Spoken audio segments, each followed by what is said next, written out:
Bonjour les amis Gémeaux, j'espère que vous allez bien. Bienvenue dans votre guidance générale pour le mois de février 2023. Nous allons donc voir les conseils des guides et les énergies qui vont graviter autour de vous pour ce nouveau mois. Alors on commence par vos énergies principales avec le 5 de Pentacle et le 6 de coupe. Alors avec le 5 de Pentacle, nous sommes sur quelque chose qui représente la lenteur.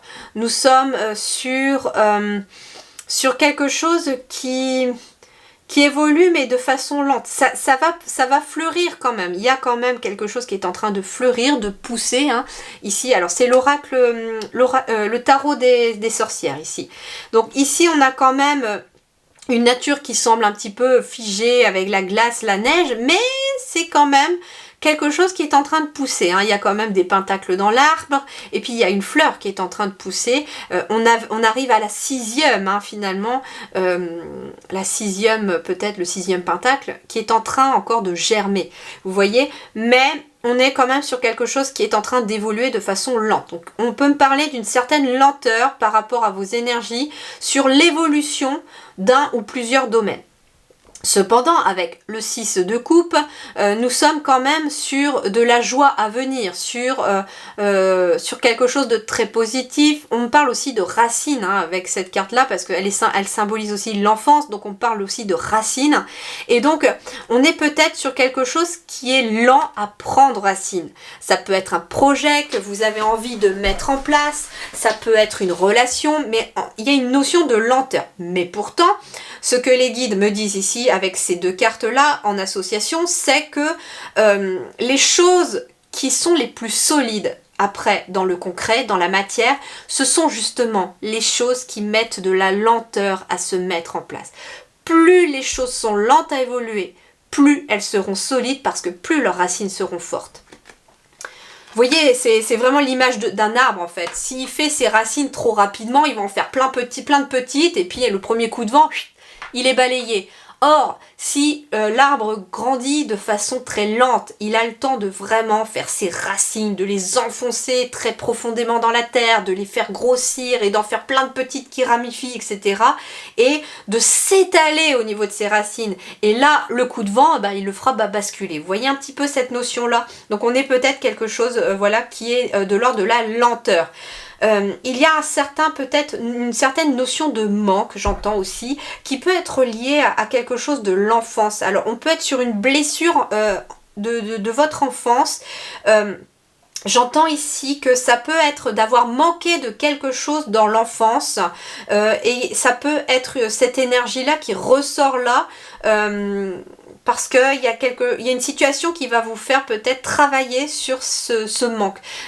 Si vous êtes quelqu'un qui a justement la peur de manquer, qui a besoin de faire peut-être beaucoup de réserves à la maison, des réserves matérielles hein, aussi, pas que ça peut être de l'alimentaire, mais qui a besoin de remplir ses placards absolument, il est peut-être question justement d'avoir vécu un manque dans l'enfance, mais le 6 de coupe peut me renvoyer au passé, donc ça peut être aussi lié à une vie antérieure. Donc vous allez peut-être être amené à travailler cette blessure-là. Alors on va aller voir maintenant justement sur le côté matériel et financier. Donc ici nous sommes avec le tarot cosmique et nous avons la reine d'épée. L'énergie principale pour vous, c'est la reine d'épée dans le domaine matériel et financier. Alors là, on va me parler de rigueur, de planification, de s'imposer des limites claires ou d'imposer des limites aussi aux autres. On va aussi me parler d'indépendance avec la reine d'épée. Donc vous êtes quelqu'un de très indépendant. Peut-être que vous avez envie de vous mettre à votre compte ou que vous êtes à votre compte. Mais en tout cas, vous êtes un électron libre, j'entends, c'est ça qui est rigolo. J'entends que vous êtes un électron libre.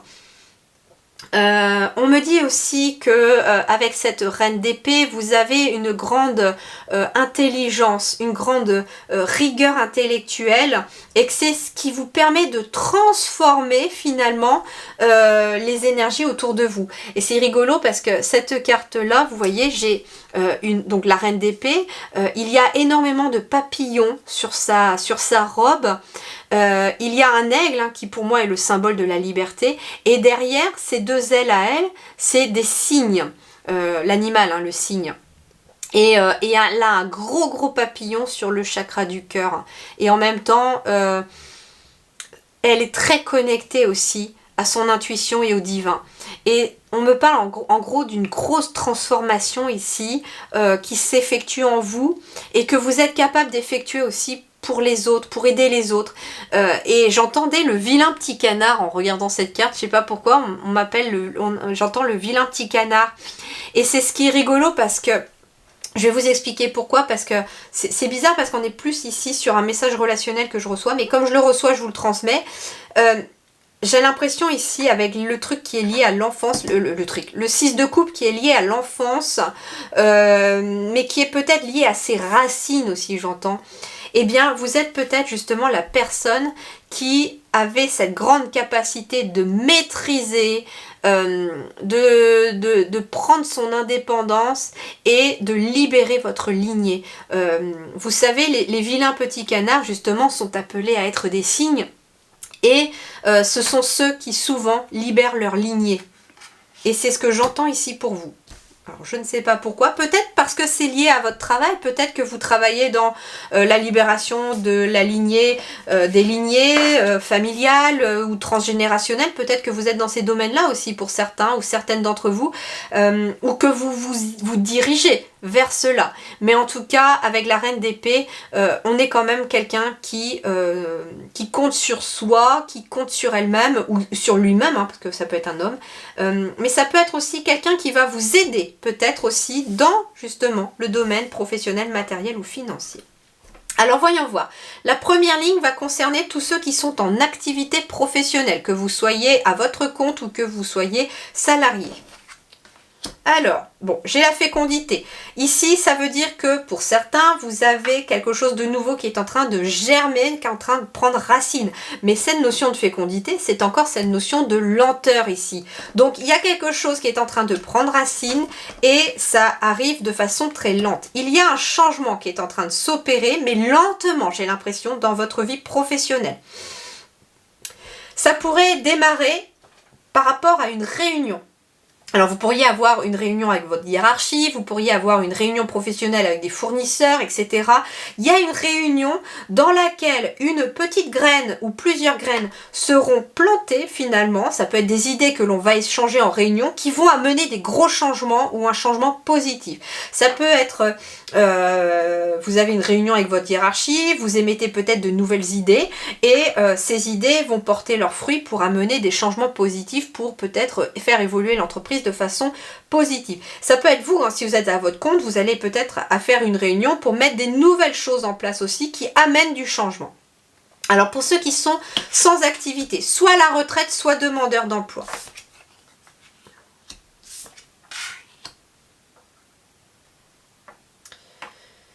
Alors j'écoute. Alors c'est intéressant parce que là on vous invite à vous séparer de l'illusion et à vous reconnecter au monde extérieur.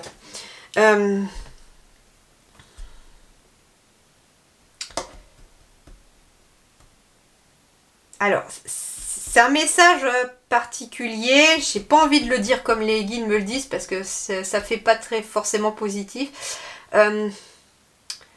Comment dirais-je ? Je sais pas, j'entends le mot faire l'autruche. Je sais pas pourquoi faire l'autruche. Il y a visiblement peut-être quelque chose dans votre situation qui ne vous convient pas, mais on a peur de l'affronter. C'est ce que j'entends. On a peur de l'affronter et du coup on se réfugie peut-être un petit peu dans sa bulle, dans son cocon, au lieu d'aller finalement dans le monde extérieur. Voilà. Alors, je n'émets aucun jugement, il n'y a aucun jugement de ma part, j'essaye de vous transmettre avec des mots ce que les guides me transmettent comme message. En fait, on vous invite ici à affronter peut-être vos peurs, à affronter peut-être l'illusion. J'ai bien envie de compléter pour vous quand même. Alors, justement, j'avais quoi en dos de deck ? Parce que comme j'ai terminé par vous, bon, alors c'est positif, c'est positif. En fait, ici, j'ai l'impression que pour ceux qui sont sans activité, donc ça peut être des personnes qui sont à la retraite ou qui sont demandeurs d'emploi, d'accord? Mais on se sépare justement de cette situation. Alors non pas que vous allez retourner au travail si vous êtes à la retraite, pas du tout. Ce qu'on me dit ici, c'est que la situation dans laquelle vous êtes aujourd'hui ne vous convient pas et vous allez vous en séparer parce que vous allez vous réveiller, j'entends. Vous allez vous réveiller, vous allez peut-être même être accompagné de personnes qui tiennent à vous, qui vont être de bons conseils pour vous et qui vont pouvoir vous emmener vers finalement peut-être un chemin plus rêvé pour vous. Et donc vous allez être accompagné dans un nouveau chemin. Pour certains, donc, ça peut être en effet avec la carte de l'aide, ici du compromis, ça peut être en effet un nouveau contrat qui peut arriver ici, peut-être par le biais du bouche à oreille, ça tombe un petit peu comme un rêve ici, ça tombe un petit peu comme une bénédiction, j'entends, pour vous, et ça va vous permettre de sortir d'une situation qui ne vous convenait plus. Et pour d'autres, si vous êtes à la retraite, ça peut être aussi un projet que vous avez envie de faire évoluer et vous allez y être aidé. Ça peut être un compromis aussi, tel ou tel jour à la maison, à tel moment, ça va être peut-être un compromis peut-être avec votre partenaire, votre conjoint. Hein. Ça peut être tel jour, moi je vais faire mon activité avec des amis, pourquoi pas. Hein. C'est ce qu'on vous invite aussi, à sortir, à voir du monde, à vous reconnecter finalement au monde extérieur, à travers des choses que vous aimez par contre, hein, à travers des choses que vous aimez. Mais pour certains, donc ça va être la signature d'un contrat, et pour d'autres, ça va être des nouvelles activités que vous allez peut-être trouver à faire, pourquoi pas avec des amis ou des personnes qui sont parmi vos proches. Et je me rends compte là, en finissant sur ce domaine-là, que j'ai oublié de tourner le tarot des fées. Alors, on est sur quoi sur ce mois de février? On est sur la reine du printemps. La reine du printemps, on est sur la reine de bâton ici. On est sur la reine de bâton, on parle encore de réussite, on parle de maîtrise. On parle d'une personne brillante, loyale, talentueuse et amicale. On vous dit ayez confiance en vous, de merveilleuses personnes veulent vous aider. Conservez un juste équilibre entre travail et famille ou entre activité et famille. Par exemple, j'entends aussi que pour les retraités, par exemple, il peut être question de trouver un juste équilibre entre vos activités à vous, votre vie à vous, et pourquoi pas des petits temps avec les petits-enfants, etc. Que vous n'avez peut-être pas envie pour certains de garder vos petits-enfants tous les jours. Même s'il y en a qui adorent ça, hein, voilà, ça peut être votre cas. Mais il y a des personnes aussi qui ont besoin du temps pour soi aussi, c'est important. Pour d'autres, si vous êtes en travail justement, ça peut être trouver un juste équilibre entre votre travail et votre vie de famille aussi. Ça peut être ça aussi le 6 de coupe. Hein. Ça peut être quelqu'un ici qui a une sorte de frustration, j'entends, dans vos énergies principales aussi, parce qu'on passe peut-être pas assez de temps avec ses enfants et on est beaucoup au travail. Mais vous allez trouver l'équilibre là parce que vous allez avoir de l'aide. C'est pour ça que je ressentais avec la carte de l'amitié de l'aide. Vous allez être appuyé, vous allez être aidé. De merveilleuses personnes veulent vous aider, c'est ce qu'on vous dit ici, et surtout pour ceux qui sont dans une situation qui ne veulent plus. Alors voyons voir l'animal totem qui vous accompagne en février, eh bien c'est la baleine. Mouvement de la vie et ancrage. La baleine t'informe que tout ce dont tu as besoin est déjà en toi. Travailler avec elle t'aidera à t'ancrer à toi-même et à trouver les solutions enfouies au plus profond de toi. Donc finalement, les réponses sont à l'intérieur de vous, dans vos pensées à vous. Alors voyons voir sur le plan relationnel, sentimental, les énergies principales pour vous. Nous avons le 6 d'épée dans vos énergies relationnelles. Alors ici on va parler de transition, de changement, d'allègement et de libération. On se libère de quelque chose d'une ancienne relation, j'entends. Alors c'est marrant parce que derrière j'ai des orques et les orques sont symboles, il me semble, sont symbole de force, de grande force intérieure et de force surtout pour surmonter les personnes négatives ou les situations négatives. Ce qui est intéressant, c'est qu'on retrouve aussi la baleine. Alors c'est marrant parce qu'on a quand même deux gros animaux aquatiques ici pour vous qui vous accompagnent dans vos énergies. Alors le 6 d'épée, donc comme je vous disais, on parle de transition, on me parle de progression, de changement et de libération. Donc ici sur le plan relationnel, on se libère de quelque chose, on progresse aussi, pourquoi pas. Alors on va aller voir justement pour tout le monde. La première ligne va concerner pour tous ceux qui sont célibataires, que vous soyez à vouloir rencontrer quelqu'un ou pas. Ah, j'ai un cadeau ici. Vous allez être éclairé.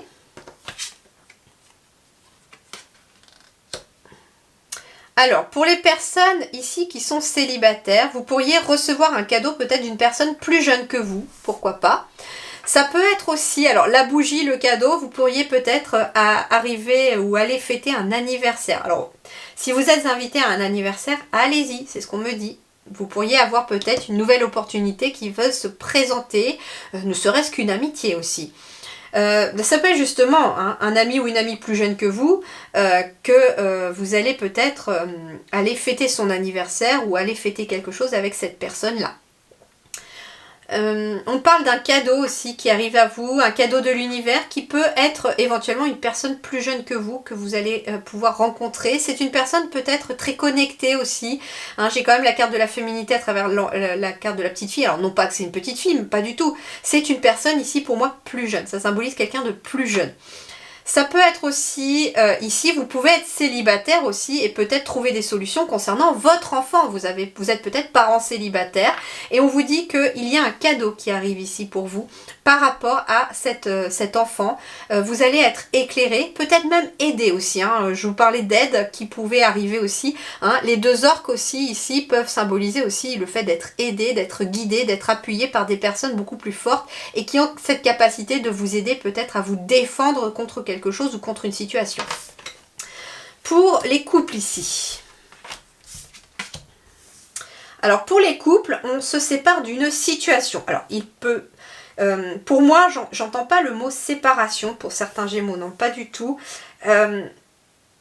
Pour moi, c'est plutôt on se sépare de quelque chose, puisqu'on est quand même avec un 6 d'épée, je vous parlais vraiment de transition, je vous parlais vraiment de progression et de changement et de libération. Donc il y a visiblement quelque chose dans vos énergies sur le plan relationnel dont on se libère pour aller vers autre chose.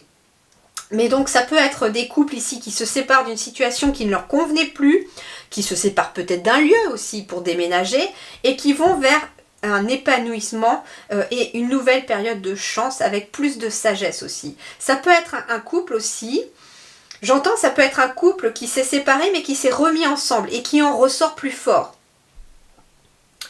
Ça peut être aussi, en tout cas on en ressort beaucoup plus sage, j'entends ici, plus épanoui et plus sage. Pour d'autres, en effet, peut-être que vous êtes en couple, mais que ça ne se passe pas forcément positivement. Et on vous dit ici qu'il peut être question pour d'autres d'une séparation, mais qui aboutira pas tout de suite. Parce que j'ai l'impression qu'on a envie de tout mettre en œuvre pour essayer de sauver son couple ou de sauver les meubles. Et justement, comme ça, les guides vous disent aussi qu'en faisant tout pour essayer de sauver votre couple, si vous en avez l'envie bien sûr, eh bien vous aurez fait preuve d'une grande sagesse et que si jamais vous n'y arrivez pas, vous n'aurez aucun regret. Vous aurez tout essayé pour essayer de sortir de cette situation, mais en tout cas on gagne en sagesse. Alors je vous rassure, c'est pas parce que là je dis que éventuellement il peut y avoir une séparation pour quelqu'un qu'il va y en avoir une. C'est pas pour tout le monde déjà, et comme je vous dis, quand il y a une carte de séparation qui tombe, souvent c'est 50-50. Et puis les guides me conseillent souvent de transmettre aux personnes aussi que parfois c'est juste parce qu'on a traversé des moments difficiles, des moments compliqués, qu'on est fatigué, qu'on s'est peut-être oublié aussi en tant que couple au fil des années. Et le fait de renouer parfois, de renouer le dialogue, de renouer avec des moments avec d'intimité, je ne parle pas que de sexualité, mais de renouer vraiment avec des moments d'intimité où on peut discuter, échanger, reparler, eh bien ça peut être aussi des fois très très positif et très bénéfique et on en ressort plus fort et plus grandi et plus sage. Donc ça peut être aussi, pour moi ici il y a des couples qui peuvent traverser une tempête, mais qui peuvent sortir de cette tempête beaucoup plus fort et beaucoup plus soudés. Mais pour d'autres, en effet, on se sépare d'une situation qui ne vous convient plus. Ça peut être se séparer d'autres personnes aussi qui empiètent sur votre vie de couple pour retrouver un épanouissement et pour aller finalement vers cette période de chance qui s'offre à vous aussi. Mais avec la carte du changement, de la transition, on est peut-être en effet... Pour des célibataires, on change peut-être pour une vie de couple, pour quelque chose de positif. Et pour les couples, on peut changer dans les énergies. Soit ça a été difficile, mais on laisse le passé derrière soi et on va de l'avant aujourd'hui et on en ressort plus fort. Soit ça peut être une transition aussi vers autre chose, vers le célibat pour rencontrer peut-être quelqu'un d'autre aussi. Bien sûr que ça peut être aussi quelqu'un qui s'est séparé, qui est en cours de séparation, mais qui a déjà rencontré quelqu'un. Donc là, en effet, on est peut-être en couple aussi. Et il y a un épanouissement à venir, d'ailleurs, une fois que la séparation sera officielle. Alors, pour terminer ici, ce qui se passe à l'intérieur de vous, on a la princesse de denier qui est le valet de denier. Donc ici, on va me parler de nouveaux projets, on va me parler d'avoir plus le souci du détail, on va me parler de vouloir prendre un risque aussi dans un domaine quelconque. Et ici, pour compléter avec le voyage intérieur, on a le champ des possibles. Alors c'est intéressant parce que du coup, là, ça focalise vraiment sur peut-être un nouveau projet qui est en train de germer en vous ou d'une prise de risque que l'on a envie de mettre dans la matière. Peut-être avez-vous envie de prendre le risque de partir dans une autre direction sur le plan sentimental ou de vous lancer dans une nouvelle relation, ou alors la prise de risque peut être sur le domaine professionnel ou de vos activités, mais en tout cas, on a envie de prendre un risque et on vous dit que tout simplement, que vous êtes en train d'ouvrir le champ des possibles. C'est-à-dire qu'en voulant aller de l'avant, en voulant changer des choses, en voulant créer de nouvelles choses, en voulant de nouvelles énergies, vous êtes en train d'ouvrir le champ des possibles, vous êtes en train d'ouvrir de nouvelles portes. Il y a peut-être plusieurs portes qui vont s'ouvrir à vous et vous pourrez justement sélectionner les portes qui vous conviennent ou qui vous attirent le plus. Mais tout part de vous, c'est ce que vous disent ici les guides. Voilà les amis Gémeaux, je vous souhaite en tout cas un excellent mois de février, prenez grand soin de vous et à très bientôt, merci beaucoup.